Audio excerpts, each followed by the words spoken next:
I Will Make You Proud by Wheredoesshego. Read to you by Hummingbird Audio. Trigger warning. This fic includes talk of suicide, talk of abuse, and potential sexual content. Please read with care. Chapter 16. Chaos Theory. Hermione, June 2006. Hermione left the pensive room and marched up the stairs. She could feel her jaw trembling, and she tried to compose herself before she got to Harry's office. She felt raw, like she'd been flayed alive by Draco's memories. They were almost too much to handle. It was still so hard to connect the two versions of him in her mind. On one hand, she saw the spoiled, spiteful boy she thought she had known. On the other, he was a hero, her angel in disguise. As she walked, she replayed the images of him from her dreams, like she could will him into existence. She couldn't stop imagining him at 25. If he had lived that long, thinking about what he would have looked like, sounded like, what would he have been like as a person? Had he remained funny, quiet and thoughtful, the way she had seen him with his friends in the common room? She thought about how he had helped them with their homework, the patience he had as he explained something to Goyle for the 4th time, and about the gentle way he had let Pansy down at the Yule Ball. So careful with her heart. She remembered the comfort he had clearly taken when Theo squashed up next to him at night, even though he tried to hide it. Had he still been that person? People changed, didn't they? Hermione realized with a jolt that in the last memory, she had watched him kill 4 people in just one night, and he had been aged just 17. He had done it with a cold detachment, almost like it was nothing. She hadn't seen any remorse or any second thoughts. The reality was, Hermione reminded herself that her angel was also a murderer. He had gone on to kill countless people before his own untimely death. She wondered who he might have become if he had a different father, a different start in life. She felt the loss of that potential like a physical pain. Hermione reached Harry's office and put a hand out to open the door. As she did so, the door suddenly opened from the other side. Harry, seeing Robarts out. She met his green eyes, the eyes of one of her best friends, whom she had thought she had no secrets with. She felt a deep pulse of anger as she looked at him. "You stole him from me," was the thought that rose in her mind. She had to take a moment to realize that realistically, she and Draco would never have been together, no matter what Harry had done. She had loathed Draco then. She still would if she hadn't seen the memories. He was a cruel bully, a Death Eater. His life was different after Dumbledore's death. Draco never came back to school, to the shit show that was their 7th year. She wouldn't exactly have been going on dates with him. But still, she couldn't shake the feeling that she had been cheated out of something she wanted so very much. Robarts stood out of Harry's office, offering her only a curt, "Good afternoon, Miss Granger." Then he turned back to Harry, a meaningful look. She thought that Harry had paled as he looked at Robarts, then back at her. He motioned her inside and shut the door. She watched Robarts storm from the office through the frosted glass and then turned back to Harry. "What was all that about?" Harry had gone around to sit opposite her at the desk. He put his head in his hands. "Harry!" She could see his reluctance as she waited. "Robarts is taking you off the case, Hermione," Harry said from behind his hands. She felt as though he had slapped her. She couldn't speak for a moment. Harry looked like he would rather be anywhere else. I'm so sorry. The decision has come from above. There are now 2 witnesses insisting that you were involved with Malfoy. And until we know more, they are forcing me to take you off the case. You and Blaise. They'll give it to Simmons. Hermione looked at Harry, open-mouthed with horror. He couldn't do this to her. There were still memories to see. He couldn't take this from her as well. She stood up and pushed her chair back. You absolute bastard, she choked out. Harry looked at her, shocked at the venom in her voice. Hermione, it's not me. I don't get a final say. No matter what I think, the decision has been made. I can't change it. She was shouting now. No, Harry, you can't. And that's not all you can't change. It seems as though you think you have full control over me and everything in my life. What? He said. Hermione, no, I don't. That's not true at all. If our roles were reversed, you'd be in the exact same situation I'm in now. Do you really think I want this? Blaise will kill you, she said, lifting her eyebrows. No, actually, he will kill Simmons, and then you'll have another death on your hands. Hermione, why is this so important to you? It's Malfoy. You hated him. Why all of a sudden you are so obsessed with this case? I feel like it's making you ill. You're pale, you don't eat, you don't sleep. Why the hell do you care so much about him? Malfoy was an evil person. The world is a better place now he's dead. She stopped and looked at him, her chest still hot with rage. He was still trying to play dumb. Are you seriously asking me that? You don't know why I care? Do you really think I've been watching all of these memories he left and that I wouldn't have found out what you did? Harry's eyebrows knitted together. He looked utterly confused. What? What are you talking about? She looked at his green eyes, focused on her behind his glasses. You know what, Harry? I watched his memories from the castle the night Dumbledore died. She waited for his reaction, for him to look embarrassed, guilty, but he just looked more confused. Hermione, what the hell are you talking about? Did he kill Dumbledore? Is that it? I don't know what you're trying to tell me. Half an hour later, she had convinced Harry to come back down to the pensive room and watch himself in Draco's memory. She couldn't bring herself to watch it again. It was too painful.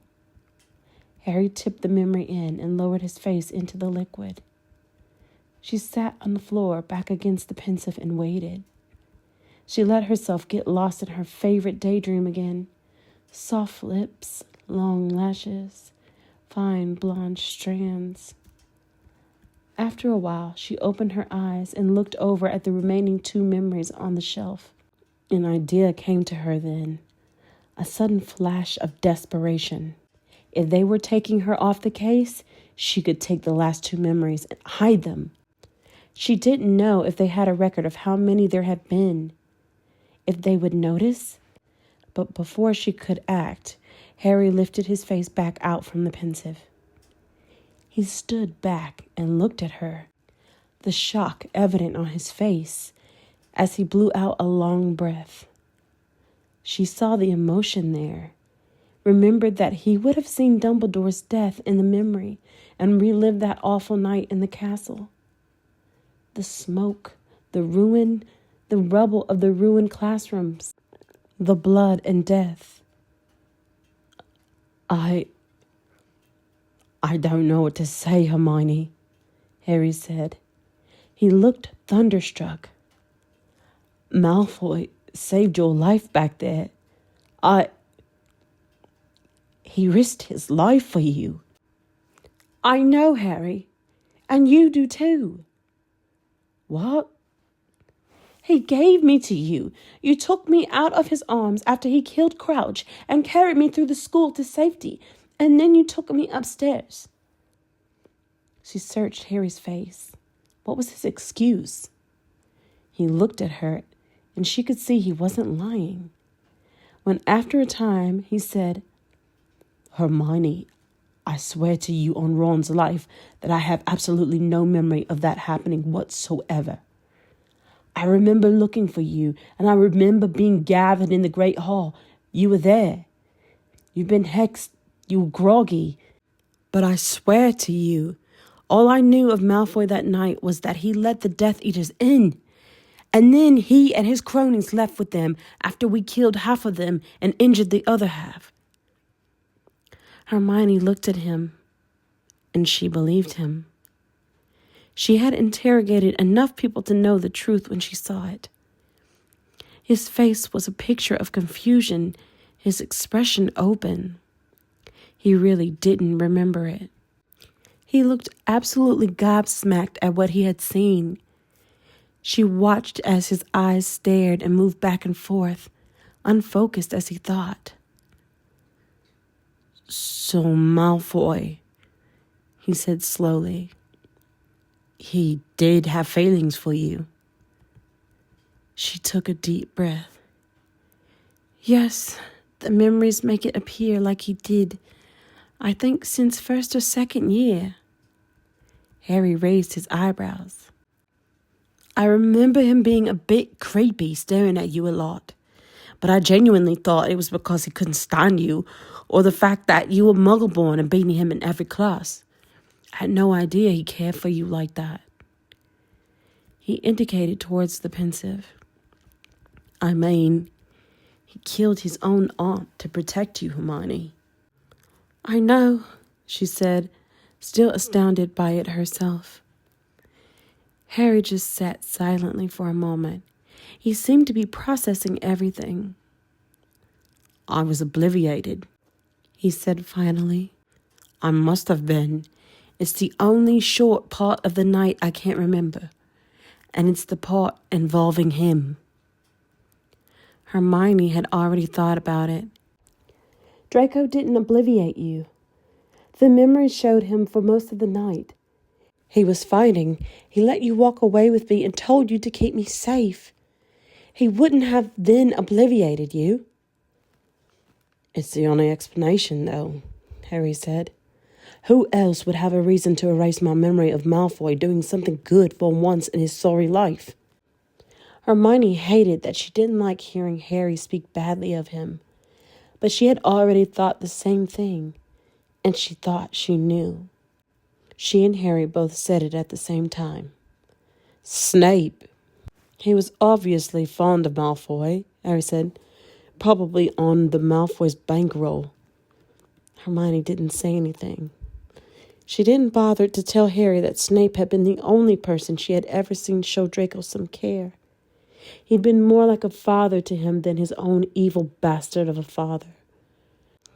She thought of something else. "Harry, you told me you'd never seen a note about Malfoy. Was that true?" This time Harry did look contrite. "I found it in my pocket, second year, I think." "To be honest, Hermione, I didn't give it that much thought. I already knew Draco was a prick. The note didn't tell me anything new. I didn't believe he was dangerous, though. Just a smarmy little spoiled bully." "I think there was a bit more to him than that, Harry. Malfoy tried to tell you in the bathroom before you..." She stopped, not wanting to say the words. "You didn't listen when he tried to tell you he was protecting me." Harry's face grew red. "See, there it is again. You're defending a murderer, Hermione. Do I need to remind you that it was Malfoy who led the Death Eaters into Hogwarts? That he got the Dark Mark when he was, 16? He let Voldemort live at his house. He fought for him, right up until he turned on him and killed him. We just saw him kill his own aunt. You cannot possibly find anything redeeming in Malfoy. The guy was evil. The best thing that could have happened has happened. He did the right thing for once and got rid of himself from this world.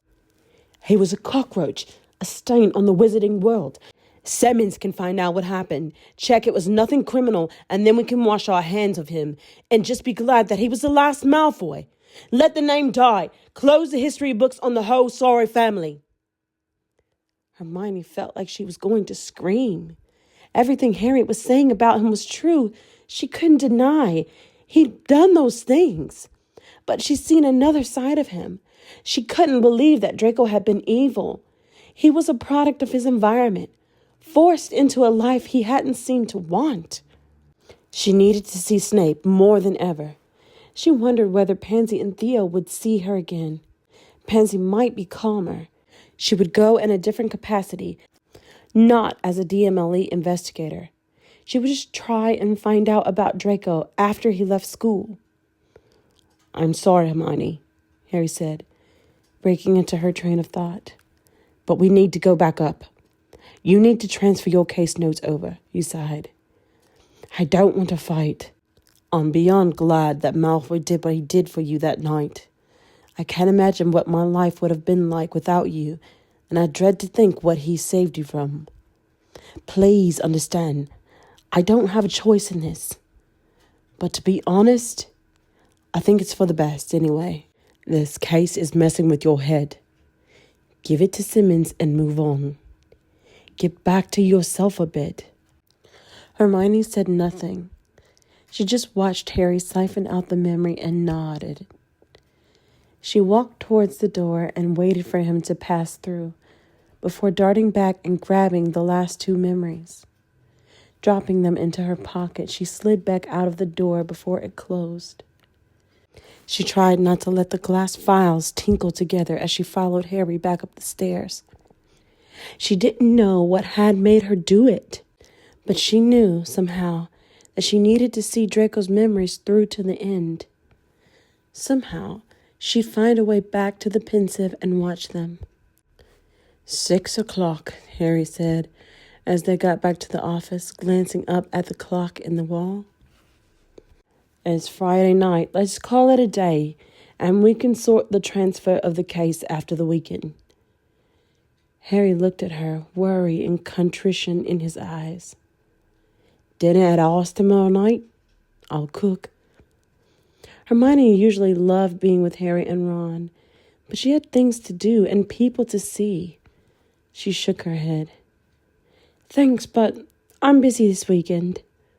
Harry looked up at her, hopeful. "A date?" he asked. She chewed her lip as she looked back. "Yes, sort of." Draco, June 1997. Draco had watched Potter walk away with Granger in his arms, and he felt like he could physically feel the last shreds of his soul being peeled away. He knew he'd never see her again.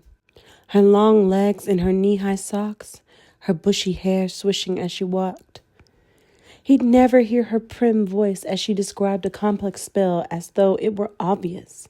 He'd never be able to catch a glimpse into the deep brown of her eyes, feel the warmth from them pour in through his cold gray ones and heat him from within, replacing all the bleak iciness of his life with a comforting glow, if only for that brief second.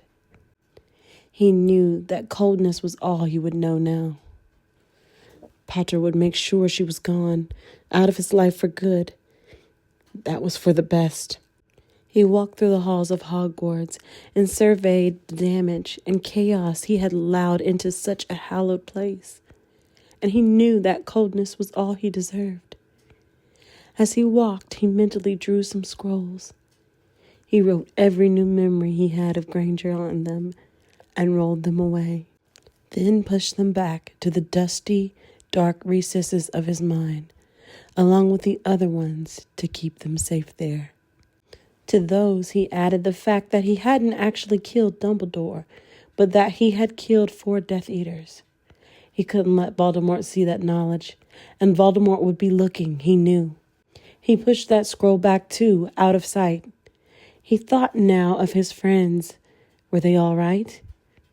He had seen Nott Sr. and Pansy's father. They were both here, so he was sure they would have ensured Theo and Pansy weren't caught up in the mayhem. But he didn't know about Crabbe, Goyle, or Blaze. He wanted to find them all. As Draco walked, he kept his wits about him. It seemed to be calming now, the banging and cracking slowing down, less screaming.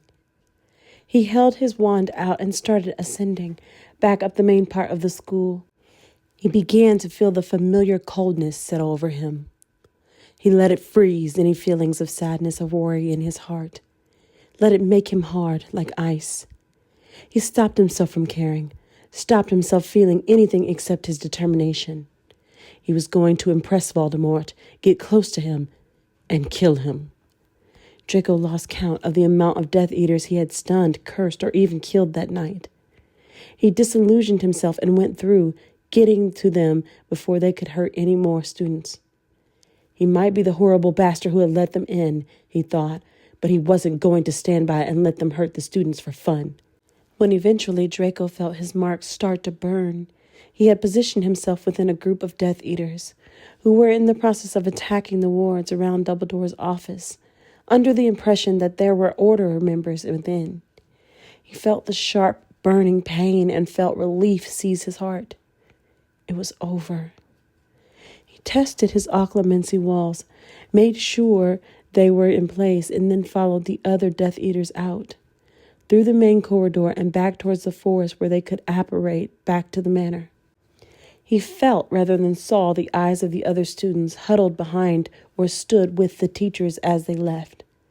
The odd spell still being thrown, he was aware that they were watching him leave with the Death Eaters, that they would all know soon enough that he was the one himself that had allowed them into their safe haven, and that Dumbledore was dead, their school in ruins, because of him. He had sealed his fate. All he could do now was run with it, continue with his plan.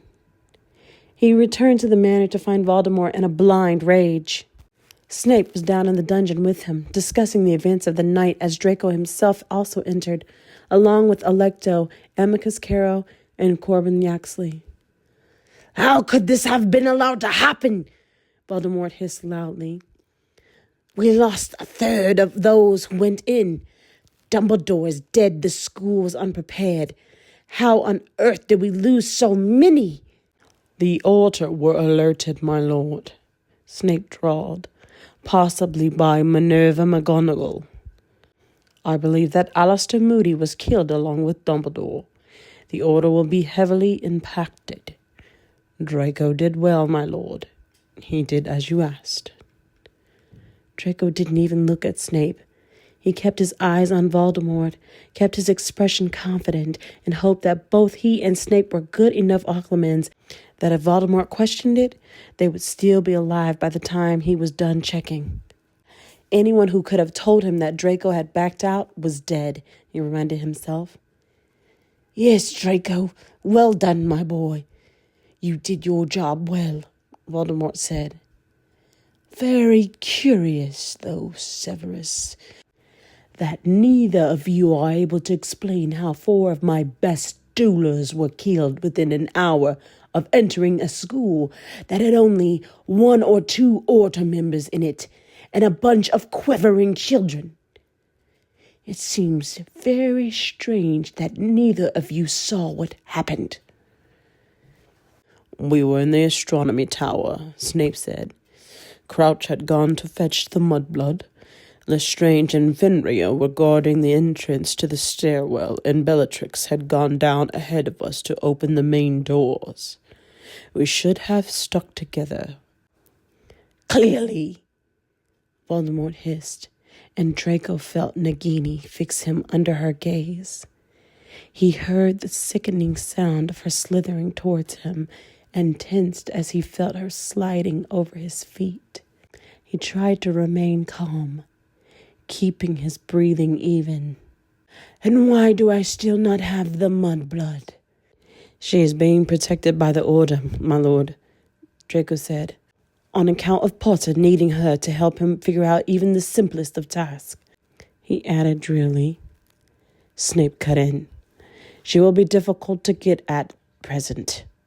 We need to wait until the Order has been weakened further, and then she will be left vulnerable." Voldemort looked furious. "She's more hassle than she's worth," he snapped.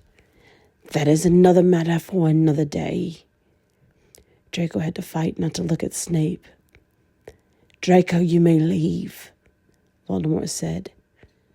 "Go to the training quarters. You must practice your dueling. We will be sending you in for further skirmishes over the coming days. And find your useless mother. You will be moving up to the main portion of the house. I need access to the war room. Your mother will need to be prepared to host. I will be holding a strategy meeting with my inner circle tomorrow evening. You will need to attend, as you will be supporting Corbin on another Azkaban breakout." Draco felt his stomach swoop. Not again. He couldn't face the Dementors again. It had taken him months to stop having nightmares last time. The images and memories they had dragged up had almost crippled him. At one point, he wanted so very badly to end it all. Models had had her work cut out, stopping him from hexing himself and ending his misery. He couldn't do it again. He actually thought he was going to be sick when another thought struck him. He realized Voldemort was talking about his father. They would be breaking him out. Lucius would be returning. Draco swallowed down the vomit that had risen into his throat. "Yes, my lord," he said, and bowed on his way out. Draco spent several hours training out in the grounds outside the front of the manor. He battled against Yaxley, Carroll, and Flint Sr., all of them going hard on him, hexing, jinxing, and throwing curses at him relentlessly as he danced and spun out of the way. With Bellatrix gone, he was their best dueler. He was sweating and bruised by the time he had finished. He realized he needed to eat more to build up his strength. He was muscular but not heavy enough. He needed the energy. Draco summoned models and was getting settled down at the dining table to eat when he heard the doorbell of the manor ring. He tensed as he heard one of the house elves open it and call his name. He walked towards the door. Theo and Pansy were standing there. He couldn't help the smile that rose to his lips. "What are you guys doing here?" he asked as he led them into the main parlor. He was inordinately glad to see them. "Is it true, Draco?" Pansy asked, the second they were seated on the squashy black velvet sofa. "Did you really kill Dumbledore?" Draco didn't answer her. He just looked at her, not able to tell the truth but hating the lie too. Theo said, "It doesn't matter now who did what. The war has started. My father said that Voldemort is using the manor as a base for everything. Training, strategy, all of it." Draco nodded. "Are you okay?" Theo asked. "The other night was pretty intense. We heard you were fighting. That you saw Crouch get killed by Moody?" "I'm okay." He looked at both of them and realized he needed to find a way to get them to leave. He didn't want them here, seeing his mother drunkenly falling about, putting themselves into Voldemort's attentions. "It's amazing to see you both," he said. "Truly. But the manor isn't going to be safe now. There's too much going on. You guys need to keep out of it. Go home." "Draco," Theo said, "we're already in it. Both of our fathers are Death Eaters." "Yes, but you aren't," he argued. "If you hang around here, he might recruit you too. Believe me, you don't want that." Both Theo and Pansy looked doubtful for a moment. He saw how their eyes flickered to each other. Then Theo stepped towards him. "Draco, you're my best friend. You always have been. I'm not going to leave you to do this alone. You aren't alone. You got us." At this, Pansy nodded, a fierce look on her face. "Your parents have never looked after you, Draco, but we aren't going to let you be alone. We both love you. We're here for you, no matter what." Draco felt a lump rise in his throat. He wanted to turn them away, to shout and scream at them, to run, before it was too late for them. But he realized they were right. Their families were just as involved as his. He looked at his two best friends, and he so desperately wanted to accept their love, to not be so alone. He could protect them if needed, if he kept them close. He could train them, he thought. He so desperately wanted to have them around. Eventually, he met their eyes. "You really won't leave," he said. "Even though I'm telling you, you should?" "We aren't leaving," Theo said. Draco allowed himself a smile then. "Okay then," he said. "Okay." Both Theo and Pansy came to him then. They put their arms around his trembling shoulders and held him tight. He accepted it and allowed his own arms to snake around them both, letting the warmth of their bodies melt some of the ice he had to keep wrapped around his heart. It felt so incredibly good. Draco felt like his knees could give away with the gratitude he felt. It was so nice not being alone. Pansy pulled away first. "You need to know, Draco, that Blaze is wavering. He doesn't feel comfortable with all this. We asked, but he didn't want to come." "It's okay," Draco said. And it was. He was pleased Blaze had the option of pulling himself out. He would have done the same. For now, he sat with his two friends and smiled as they bickered with each other about who was the better dueler, who he should train first. He wished he could convince them to keep away from the manor, but he knew both of them so well. They would do what they thought was best, and truthfully, he was so grateful to them both. He needed them. The next day, Voldemort had moved upstairs. He took full residence of the manor. Narcissa had the house elves make him up a room. Draco could smell the foul stench of him everywhere. It permeated the walls. He felt like he could smell him, even when he wasn't around, like the smell got stuck up his nose. Nagini slithered around the vast expanse of the manor, surprising him when he went into the training room or touching his foot as he sat at the long dining table with the other Death Eaters. Draco realized he was already being included in meetings about strategy and planning. Voldemort had quickly cottoned on to the fact that Draco was academic, good at spotting potential issues and coming up with attack plans. Crucially, Draco knew Potter and knew some of the Order members. He made sure to sit next to Voldemort to point out things others had missed, to be as useful as possible. The smell of him up close made Draco constantly feel sick. He was showering 5 times a day, sure that the residual odor clung to him. A few weeks after the Battle of Hogwarts, the Greengrass sisters began coming to the manor with their father. Draco had no idea why to begin with. He noticed Astoria staring at him from across rooms, finding excuses to touch him, brushing against him when she passed him in the hallways. She was spending time with his mother, hostessing, helping Narcissa make the manor suitable for guests. The house elves were working on overdrive, bringing drinks and food, cleaning, cooking, and restocking the bar. Draco had been walking down the hallway one evening when Astoria ambushed him, coming from the dining room in the opposite direction. "Draco, how are you?" she asked, her eyes traveling over him in his fighting leathers. He gave her a reluctant smile. He hadn't spoke to her since the night in the hallway. "I'm well, thanks, Astoria. How about you?" "I'm very busy. I thought your mother was good at hosting. It seems like I'm the one doing all the party planning." "Party?" "Oh, yes. Voldemort wants to hold a party here for all of his supporters, to welcome home the people you'll be breaking out of Azkaban next week. It'll be nice for you to have your father back, I imagine." Draco couldn't really respond to her. He desperately wanted to get away from her. Suddenly she was crowding him, so close he could feel her breath skate against his cheek. Draco looked at the ice blue of her eyes, and he didn't like how cold they were. They made him feel colder inside, not warmer. He could feel her pressing her breast against him. He was pushed against the wall.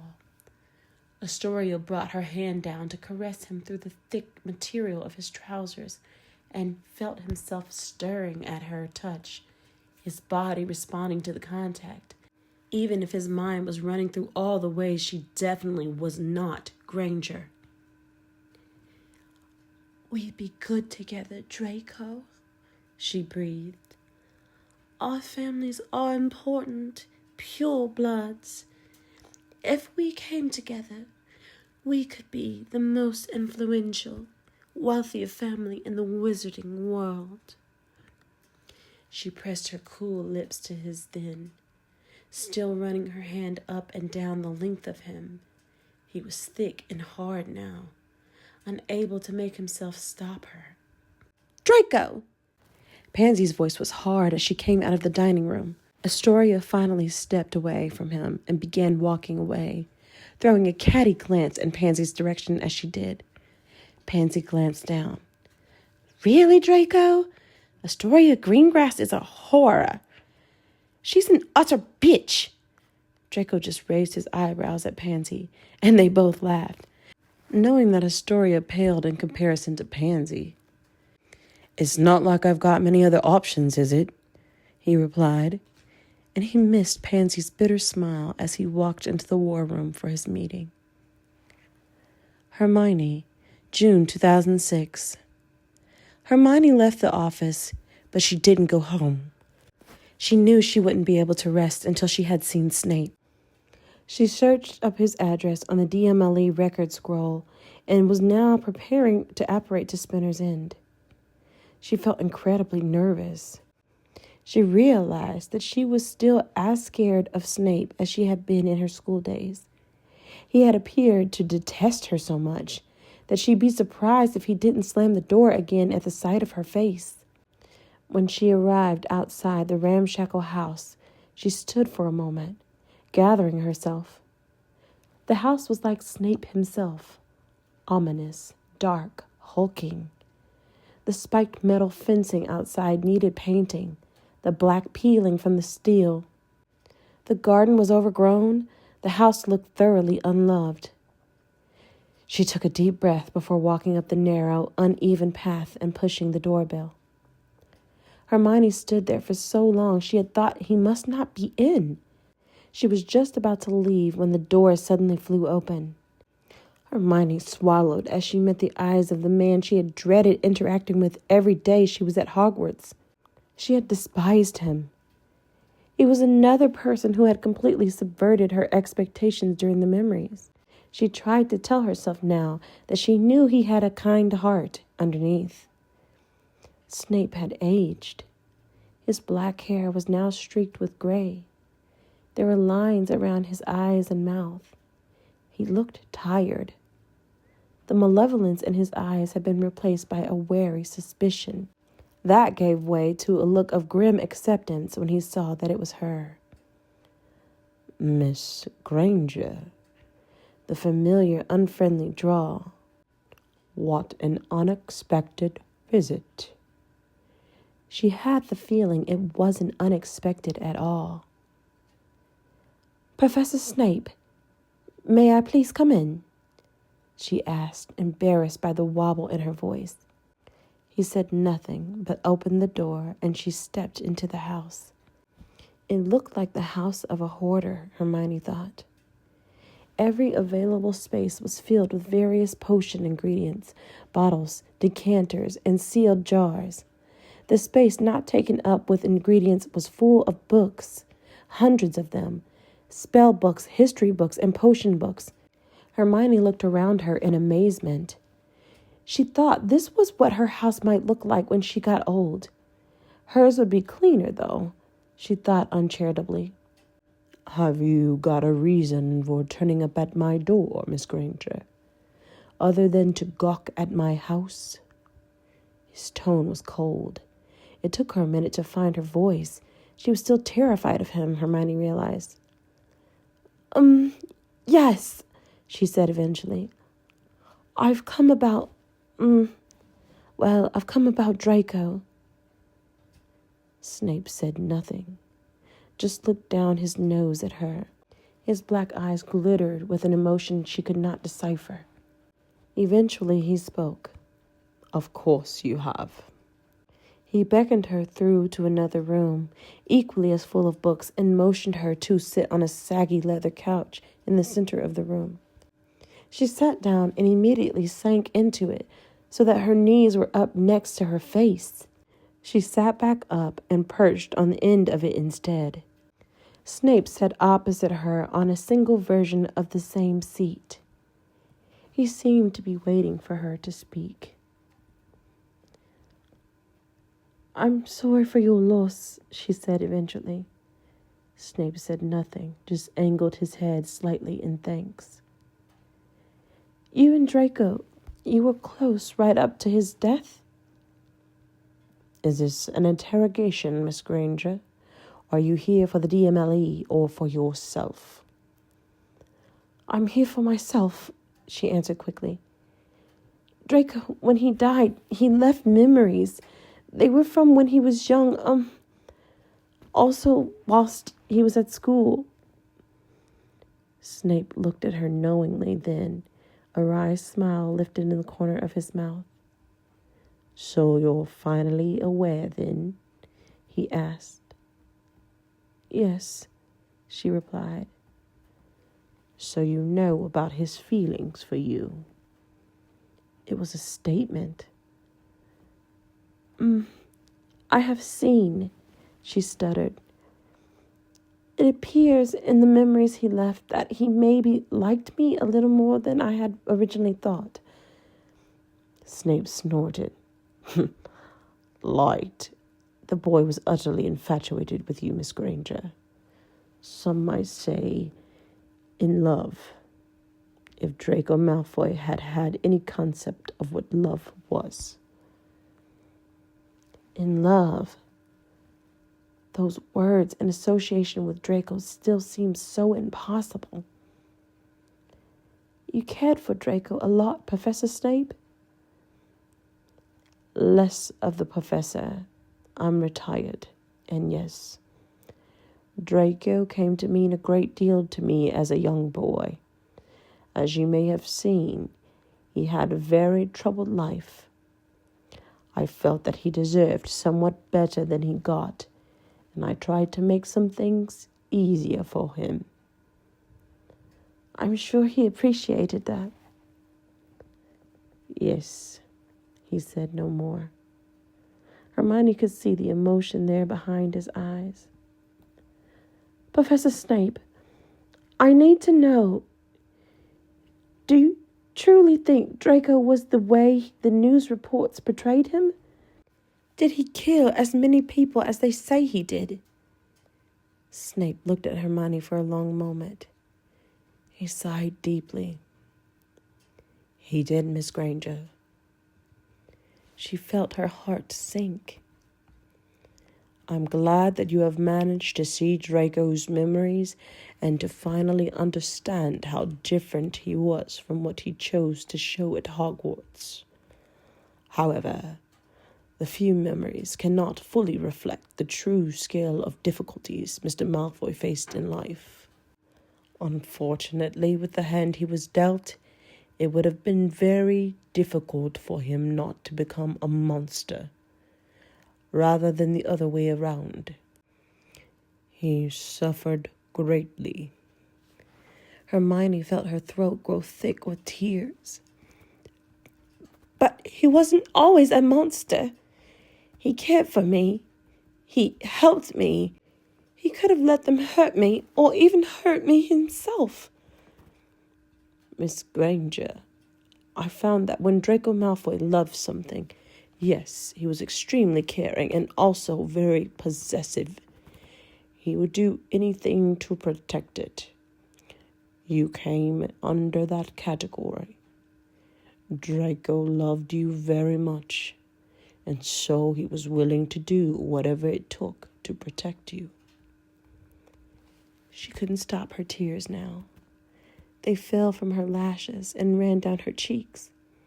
Snape blanched and began casting his eyes around the room, desperate to look anywhere but at her, it seemed.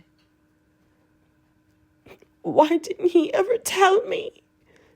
She cried, sobbing big gulping tears. It's too late now, and I can't tell him how I feel. I can't find out what it's like to kiss him properly. I can't touch him. I can't comfort him. She cried so loudly she thought she should feel embarrassed, but she didn't. It felt so good to talk to someone who didn't hate Draco, who knew that he wasn't truly evil. I just want to change things for him, she said to Snape. To give him another chance. I want to know him. Snape looked at her, and she could see her words had ruffled him, shocked him. You feel that way about Draco? Pardon me, Miss Granger, but I'd always thought his affections particularly misguided. I was under the impression you were less than enamored with Mr. Malfoy at school. That's because I didn't know him, Hermione practically shouted. If I'd known what he was truly like, instead of the awful version of himself he showed to us all, who knows what could have happened? But I didn't get the chance. He took himself away from me. He kept me safe during the battle at Hogwarts, risked everything. Then he just gave me to Harry and never saw me again. She saw Snape's eyes widen slightly at the mention of Draco giving her to Harry. Did you obliviate Harry that night? She asked, expecting Snape to deny it. Of course I did. Only an idiot wouldn't have, Snape retorted. Mr. Potter was dealing with members of the Order and Voldemort. Any legilimens would have seen Draco hiding you, and known instantly he was not doing his Death Eater duties. Potter could not be allowed to walk around with that knowledge. I told you, Miss Granger, I would not have stood for Draco's suffering any more than he already was. She sat now, her heart heavy and looking around. There must be something I can do, she said eventually. What do you mean? I mean about Draco. This can't just be it.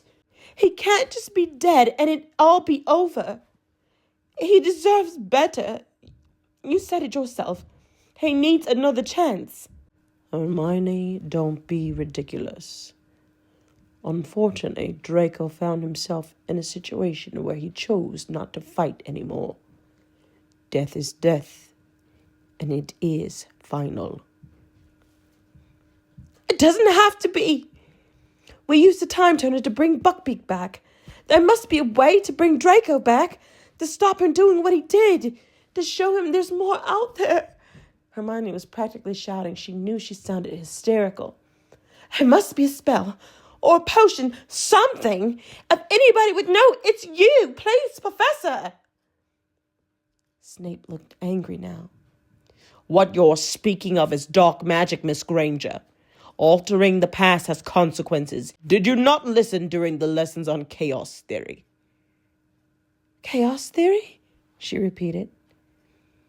It is the concept of chaos. It means that something as smaller as a flutter of a butterfly's wing can ultimately cause a typhoon halfway around the world. It explains that any small thing you change could have a bigger impact in the future. He moved his hands in a rotating motion. You could change something small for one person and cause a huge impact for another. Every small thing snowballs, so you can't see it. Hermione paused. She understood what Snape was saying, but she thought that any outcome would be better than hanging from your neck, alone in a dingy pub after living the life that Draco had. If she could change just one or two things about his life, she could stop him ending up there. stop him from feeling so hopeless.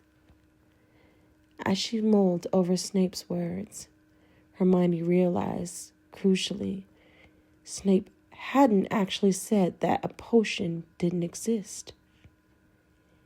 He hadn't said no, hadn't said it was impossible. Professor, hypothetically, is there a way to do it? She asked him. Snape sighed. He looked as exasperated by her as he always had. I have read that yes, there is a way it can be done. A potion. However, the potion requires ingredients whereby the person intending to use it would be required to make a significant sacrifice. As such, there are few recorded cases of the potion actually being made. And so there is very little anecdotal evidence of how well it works, what the consequences are, and the side effects of the potion. Only a person who is desperate would make this potion. Hermione thought, was she desperate? She felt like she might be. She had never felt anything like the way she had as she had watched Draco in the memories. She'd never felt so strongly that a person deserved better, deserved a second chance. She couldn't shake the feeling of having lost something, missed something monumental.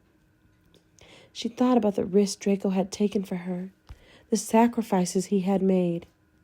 She had had a happy life, a safe life, and she had him to thank for it.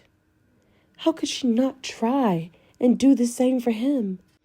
Professor, please, can you tell me what it is?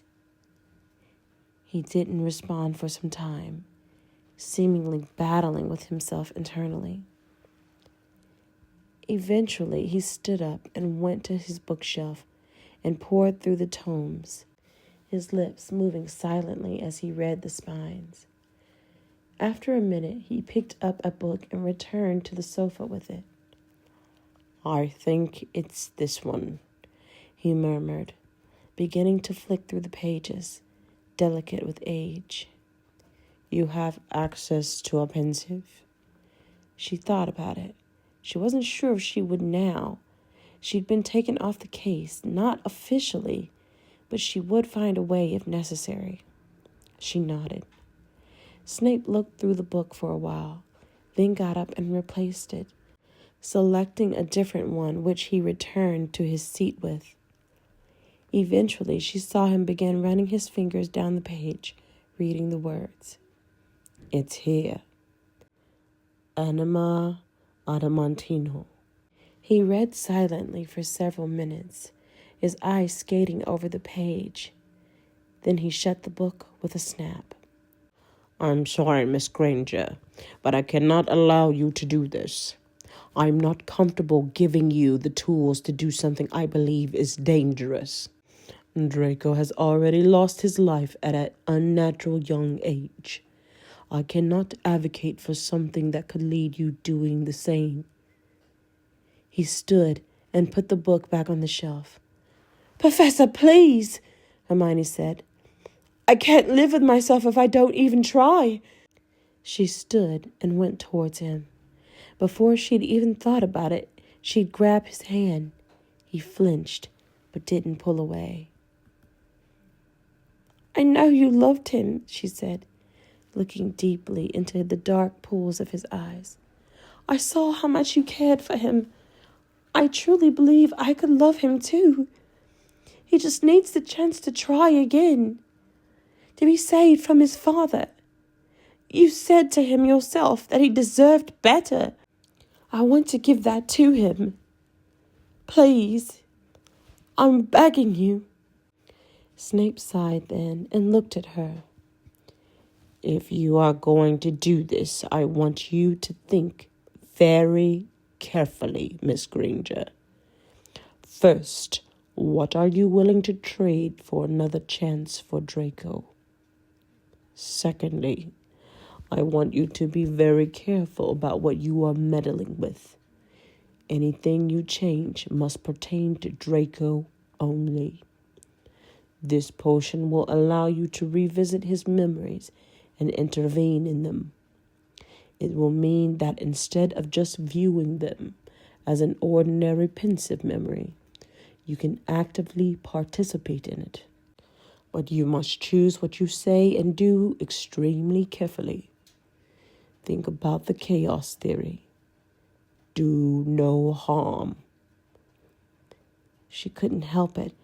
She flung her arms around him as he reached again for the book. I'm not doing this for you, Miss Granger. I'm doing it for Draco. He had the potential to be a wonderful human being. The monster who raised him denied him that opportunity. They call you the brightest witch of our age. If anyone can do this, I would hope it would be you. Draco always said it was your mind that he loved so much. Use it wisely. She stood back from him, seeing the color still high on his cheeks from where she had taken him by surprise with a hug. Will you help me make it? No, he said. I've told you I don't approve of you doing this. I will let you have the book, but I cannot be the one to make this potion with you. To me, the cost is too high. You will have to find someone else. Hermione could instantly tell there was no arguing with him. She felt lucky she had what she did. She thanked him and followed him to the door. Snape looked at her sadly as he stood on the doorstep. Be careful, Miss Granger. I will. Thank you. Hermione apparated home, the book under her arm, and she knew that no matter what the cost, she needed to do this. She felt like she had been existing, watching everyone else fall in love, give themselves to someone who meant the world to them.